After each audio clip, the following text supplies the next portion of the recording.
Assalamualaikum warahmatullahi wabarakatuh. Perkenalkan, nama saya Thorik Lianda Rahman, NPM 19150610024.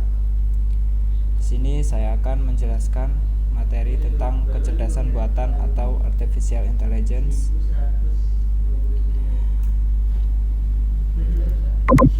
Pengantar kecerdasan buatan, artificial intelligence, dan sistem pakar.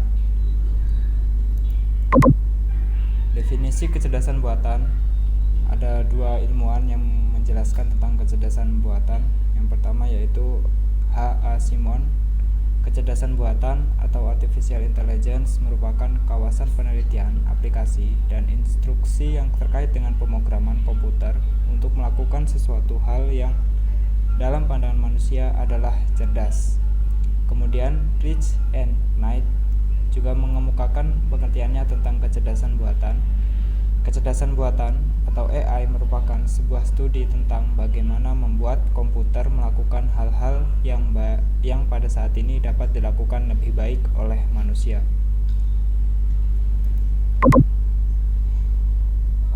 Kemudian Ensiklopedia Britannica juga mengemukakan pengertian tentang kecerdasan buatan. Kecerdasan buatan merupakan cabang dari ilmu komputer yang dalam merepresentasi pengetahuan lebih banyak menggunakan bentuk simbol-simbol daripada bilangan dan memproses informasi berdasarkan metode heuristik atau dengan berdasarkan sejumlah aturan. Tujuan dari kecerdasan buatan itu sendiri yaitu yang pertama, membuat mesin menjadi lebih pintar. Itu merupakan tujuan utama. Kemudian tujuan ilmiahnya yaitu untuk memahami apa itu kecerdasan. Kemudian untuk tujuan entrepreneurial, membuat mesin lebih bermanfaat. Arah AI yang pertama yaitu mengembangkan metode dan sistem untuk menyelesaikan masalah AI tanpa mengikuti cara manusia menyelesaikannya. Sistem pakar atau expert system. Yang kedua yaitu mengembangkan metode dan sistem untuk menyelesaikan masalah AI melalui pemodelan cara berpikiran manusia atau cara bekerjanya otak manusia, neural networks. AI dapat dipandang dalam berbagai perspektif.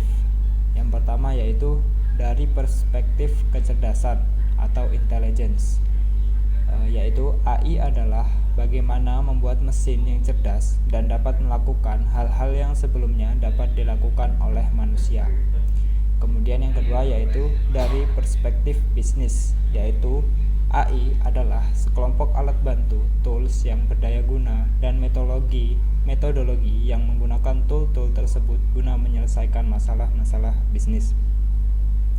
Kemudian yang ketiga yaitu dari perspektif pemrograman atau programming, yaitu AI termasuk di dalamnya adalah studi tentang pemrograman simbolik, pemecahan masalah, dan pencarian atau search.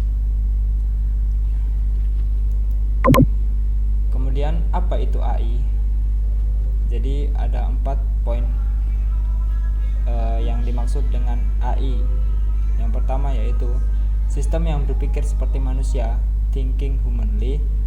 Yang kedua yaitu sistem yang berpikir secara rasional, thinking rationally. Kemudian yang ketiga yaitu sistem yang bertindak seperti manusia atau acting humanly. Kemudian yang terakhir yaitu sistem yang bertindak secara rasional, acting rationally.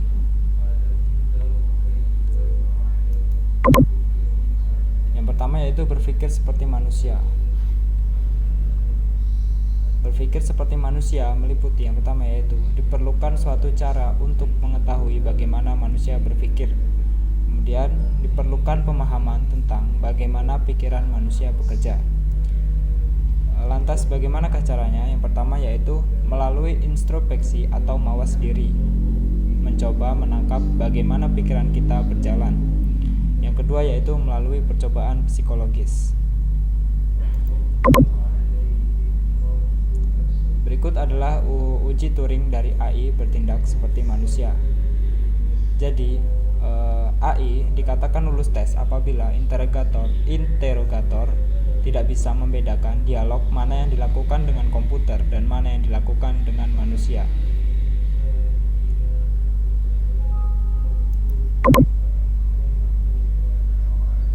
Yang selanjutnya yaitu berpikir rasional atau thinking rationally. Poin yang pertama, cara berpikirnya memenuhi aturan logika yang dibangun oleh Aristoteles, yaitu pola struktur argumentasi yang selalu memberi konklusi yang benar bila premis benar, menjadi dasar bidang logika. Yang kedua yaitu tradisi logisis dalam AI adalah membangun program yang menghasilkan solusi berdasarkan logika. Yang ketiga yaitu problem. Pengetahuan informal sukar diuraikan dan dinyatakan dalam bentuk notasi logika formal. Penyelesaian secara prinsip versus praktis. Dan yang selanjutnya yaitu bertindak rasional atau acting rationally. Pertama, bertindak secara rasional artinya bertindak di dalam upaya mencapai goal atau tujuan. Di dalam lingkungan yang rumit, tidaklah mungkin mendapatkan rasionalisasi sempurna yang selalu melakukan sesuatu dengan benar, atau bisa dikatakan rasionalisasinya terbatas. Berikut adalah perbedaan antara pemrograman AI dan konvensional. Pemrograman AI berepresentasi dan memanipulasi simbol, sedangkan pemrograman pada komputasi konvensional menggunakan algoritma. Yang selanjutnya yaitu pemrograman AI memberitahu komputer tentang suatu masalah, sedangkan pemrograman konvensional memerintahkan komputer untuk menyelesaikan masalah. Kemudian pemrograman AI, komputer diberi pengetahuan dan kemampuan infer. Sedangkan pemrograman konvensional memberi data kepada komputer dan program.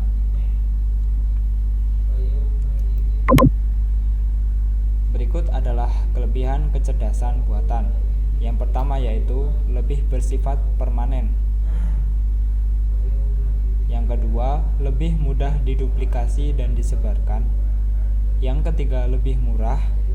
Dan yang keempat, bersifat konsisten dan teliti karena kecerdasan buatan adalah bagian dari teknologi komputer, sedangkan kecerdasan alami senantiasa berubah-ubah. Yang kelima yaitu dapat didokumentasi.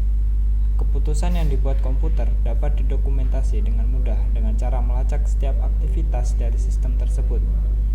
Kecerdasan alami sangat sulit untuk direproduksi.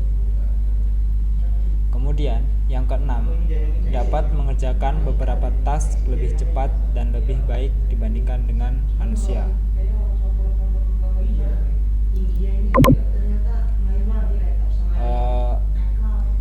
Berikut adalah kelebihan kecerdasan alami. Yang pertama yaitu kreatif. Manusia memiliki kemampuan untuk menambah pengetahuan, sedangkan pada kecerdasan buatan, untuk menambah pengetahuan harus dilakukan melalui sistem yang dibangun. Kemudian yang kedua yaitu memungkinkan orang untuk menggunakan pengalaman atau pembelajaran secara langsung, sedangkan pada kecerdasan buatan harus mendapat masukan berupa input-input simbolik. Yang ketiga yaitu pemikiran manusia dapat digunakan secara luas, sedangkan kecerdasan buatan sangat terbatas.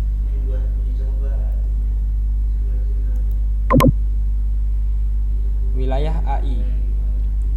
AI diterapkan di dunia bisnis dalam bentuk sistem pakar, jaringan saraf tiruan, algoritma genetik, dan agen cerdas.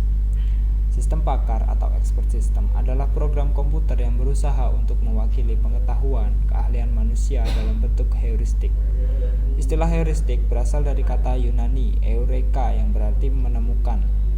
Heuristik adalah aturan yang menjadi patokan atau aturan untuk menebak dengan baik. Jaringan saraf tiruan atau neural networks meniru fisiologi otak manusia. Jaringan ini mampu menemukan dan membedakan pola sehingga membuatnya amat berguna dalam bisnis wilayah pengenalan suara dan pengenalan karakter.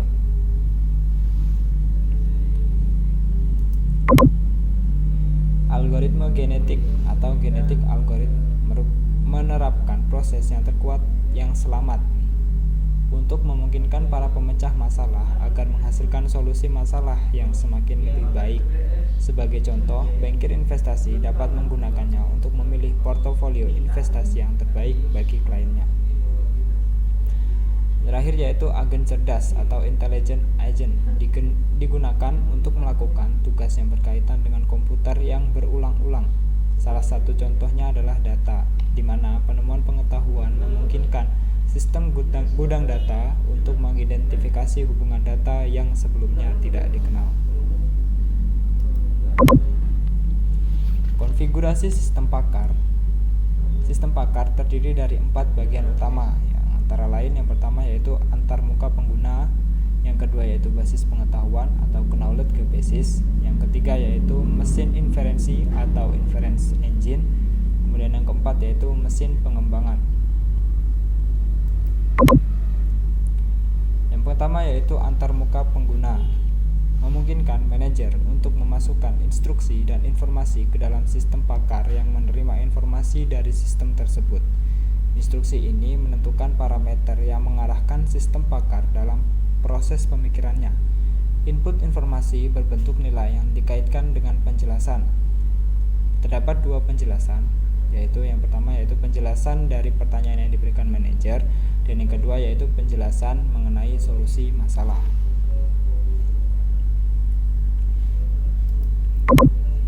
Yang kedua yaitu basis pengetahuan atau knowledge basis, berisikan fakta yang menggambarkan masalah serta teknik penggambaran pengetahuan yang menjelaskan bagaimana fakta bersentuhan secara logis. Istilah domain masalah atau problem domain digunakan untuk menggambarkan area permasalahan. Yang ketiga yaitu mesin inferensi atau inference engine, bagian dari sistem pakar yang melakukan pemikiran dengan cara menggunakan isi basis pengetahuan dalam urutan tertentu. Selama konsultasi, mesin inferensi memeriksa aturan-aturan basis pengetahuan satu demi satu, dan jika persyaratan satu aturan benar, maka suatu tindakan dilaksanakan. Dalam terminologi sistem pakar, aturan diberhentikan jika tindakan diambil.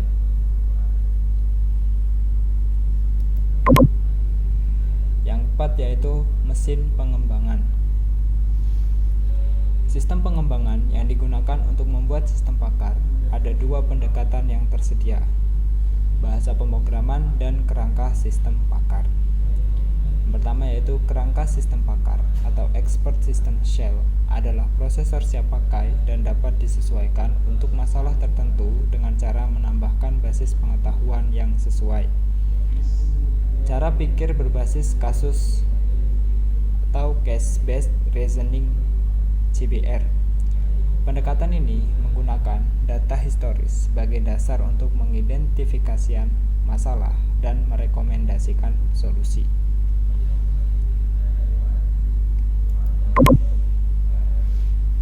Contoh artificial intelligence dan sistem pakar.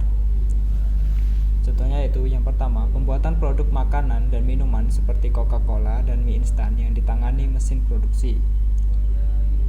Kemudian ada juga pembuatan mobil, dalam prosesnya dibantu oleh robot mekanik untuk mempercepat proses pembuatannya.